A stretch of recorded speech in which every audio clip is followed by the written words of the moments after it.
Hey, I'm Jusko from ProudMoney.com, and in this video we are going to look at the best new credit cards that came out here in the year 2021, a little top 10 ranking. But first I'm going to ask you to please subscribe to this YouTube channel right here if you have not already, and if you have already, I thank you for doing so. So 2021, a lot of new card introductions, credit card upgrades from cards that already existed. There were a lot of big bonus opportunities, although we're really not going to talk about those in this video. Instead, we're going to do a little ranking of the top 10 good things that happened in the credit card market, good new cards that came on the market, as well as those upgrades. All right, let's start with number 10 and work our way down. Now I'm going to start cheating immediately because number 10 is not one card. It is more of a recognition of three of the major banks paying a little more attention and good attention to two parts of the market where a lot of attention is not paid to oftentimes, and those are student credit cards and secured credit cards. So Bank of America, Capital One, US Bank, all getting some love here. Bank of America extended pretty much their whole mainstream sort of card lineup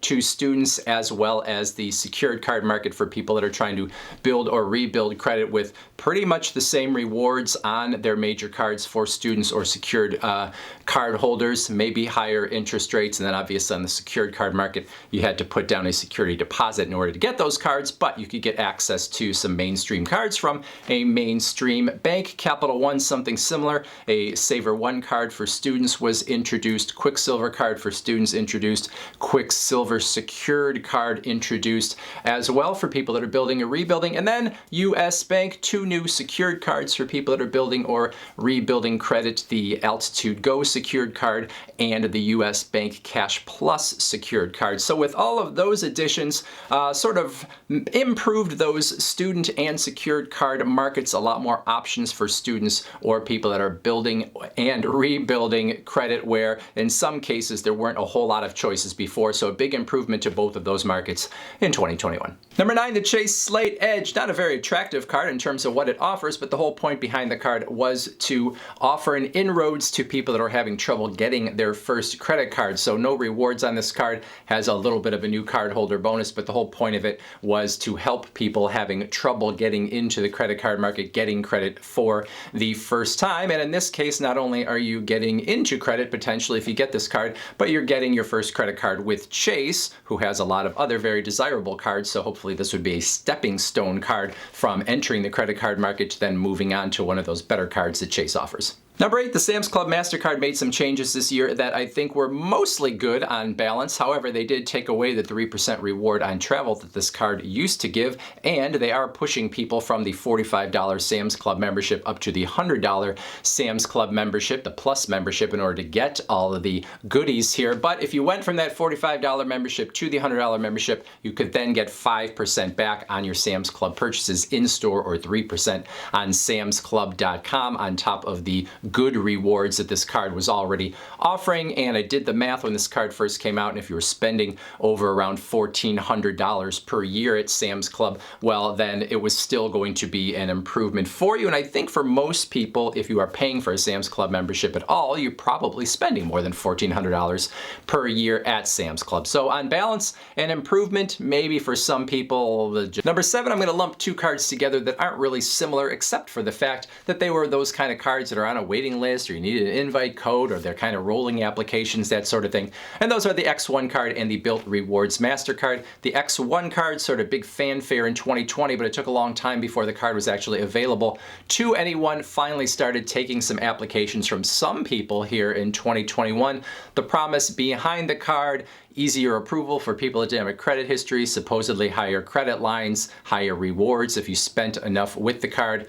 I'm not crazy necessarily about the reward redemptions with this card, but it appears to have some promise. On the Built Rewards MasterCard side, the big selling point with this card was you could get rewards on rent payments, something that you have not been able to do with most cards because most landlords are not going to take credit cards for rent payments. So Built kind of worked with some of the bigger landlords out there and then sort of did a little circumventing of the process with other landlords in order to allow you to pay your rent spent with the credit card and get rewarded for it. So that obviously is something that is different from other cards on the market. And then there are other rewards that you can earn with the card as well. Again, like the X1 card, I don't love their rewards quite as much. There's no easy cash back option, but they do have some nice travel transfer partners. And it is also a card that seems like it could get more interesting over time. Number 6, the US Bank Altitude Connect hit the market in 2021, a sort of mid-tier travel card, no annual fee first year, $95 every year. After that, 4 points per dollar on travel, 4 points per dollar on gas, 2 points per dollar on grocery stores, 2 points per dollar on dining, 2 points per dollar on streaming services, 5 points per dollar if you got your hotels or car rentals booked through the US Bank travel portal. There's a $30 streaming credit and some other things with this card as well. Not sort of a, lights out in terms of, and if everyone needs to have this card, but a nice introduction if you were sort of looking for sort of a mid-tier travel card where you weren't going to pay too much. And if you were hitting those travel and gas categories in particular with your spending, well, then this is one that you would want to take a look at. Number 5, the Chase Sapphire Preferred and the Chase Sapphire Reserve both had a bit of an upgrade in 2021.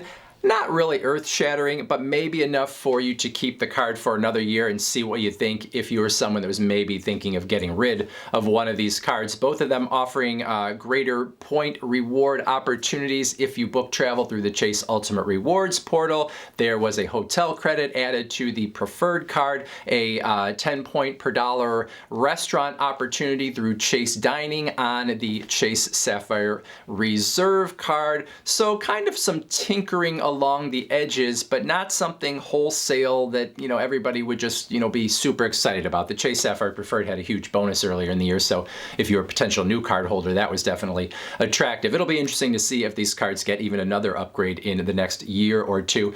But as of now, better than they used to be, and so worthy of talking about on this list.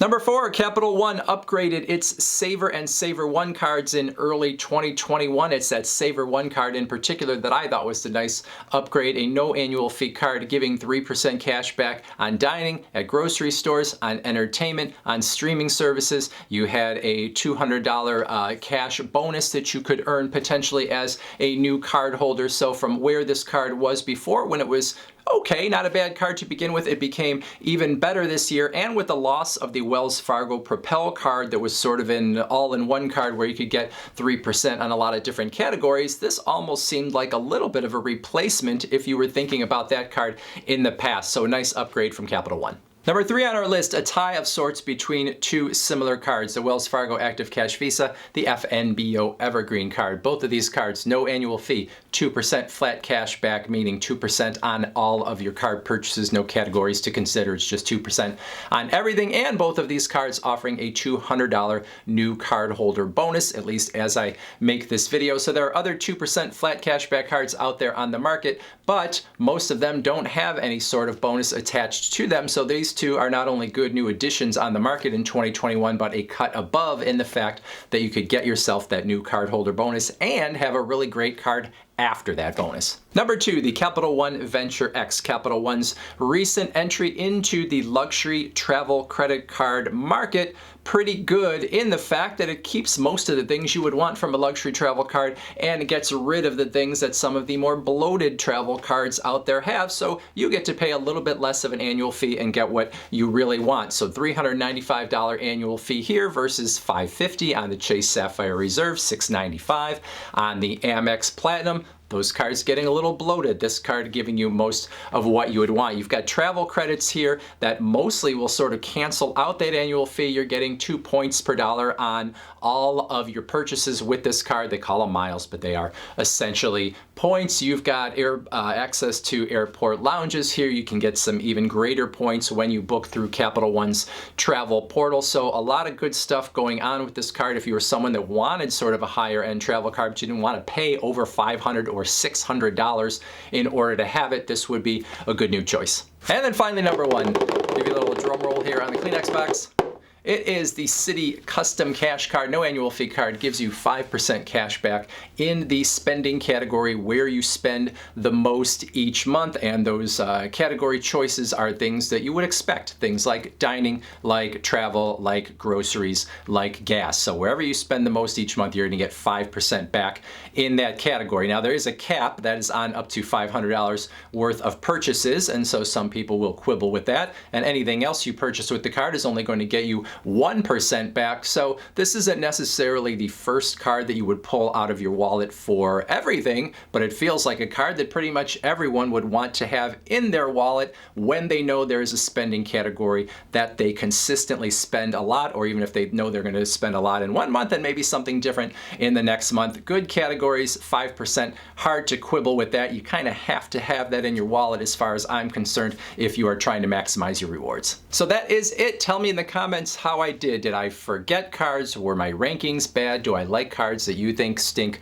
Are there cards that I ranked low that you think should be high?